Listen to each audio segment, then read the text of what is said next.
आज मैं बात कर रहा हूं राष्ट्रद्रोहियों की, देशद्रोहियों की,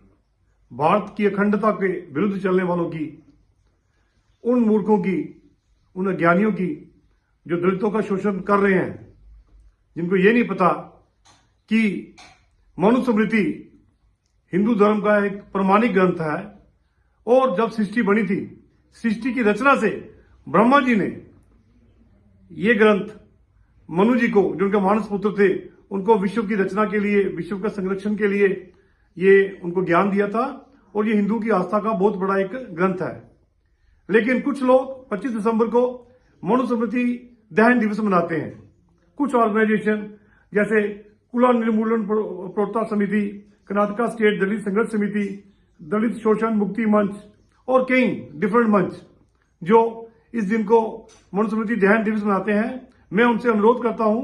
कि इंस्टेड ऑफ, बजाय कि वो मनुस्मृति दहन दिवस मनाए, वो अच्छा होगा कि वो ये जीवन मनाए कि अपने मन के अंदर जो पूरी वृत्तियां हैं उनका दहन करें, अपने मन के अंदर चले हुए जो अज्ञानता है उसका दहन करें, अपने मन के अंदर जो फैला हुआ उनका द्वेष भाव है भारत के प्रति, भारत के लोगों के प्रति, भारत के समाज के प्रति, भारत की अखंडता के प्रति, उनका दहन करें तो वो ज्यादा अच्छा होगा। मैं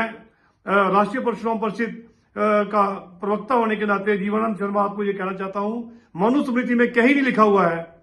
ये कहीं भी भेदभाव की बात नहीं करती है। ये मानव संरक्षण की बात करती है, विश्व बंधुत्व की बात करती है कि कैसे हम समरसता से रह सकते हैं, कैसे हम भाई भाईचारा के साथ रह सकते हैं। ये प्रकृति के नियमों की बात करती है।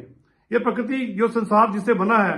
परा प्रकृति और अपरा प्रकृति, जो हमारे भगवान श्री कृष्ण जी ने भी गीता में बोला है, उसका त्रिगुणात्मक और प्राकृतिक पंचभूतात्मक जो स्वरूप है, उसको कैसे समन्वय करके विश्व में चलाया जा सकता है, ये उसकी बात करती है। ये पूर्ण व्यवस्था की बात करती है कि कहीं भी देश को तोड़ने की बात नहीं करती है। ऐसी बात होती तो ये कई करोड़ों वर्षों से बना हुआ ग्रंथ ये इतने करोड़ों वर्ष तक निरंतर चलता नहीं। आज भारत के इतिहास में कभी किसी ने ये नहीं बताया हुआ कि ये ग्रंथ कहीं भी किसने इसका अध्ययन किया हो। लेकिन आज के जो अज्ञानी राजनीतिक रोटियां सेकने वाले लोग जो मनुस्मृति को जला रहे हैं, उनसे मैं अनुरोध करता हूं कि वो कहीं बैठ के विचार करके मनुस्मृति को अच्छी तरह समझो और उसकी वो कॉपी जिसमें भेदभाव लिखा हुआ है, जिसका कोई प्रूफ नहीं है, सबूत नहीं है, उनको मत पढ़ो। और मैं भारत के राष्ट्रपति, माननीय राष्ट्रपति जी से भी ये अनुरोध करता हूं, ऐसे लोग जो भारत के ग्रंथों को, भारत के संविधान को, भारत के प्राकृतिक संविधान को जो मनुस्मृति है उसका ध्यान करते हैं, उन पे कड़ी से कड़ी कार्रवाई की जाए और उनको देशद्रोही, आतंकवादी डिक्लेयर किया जाए और कॉन्स्टिट्यूशन की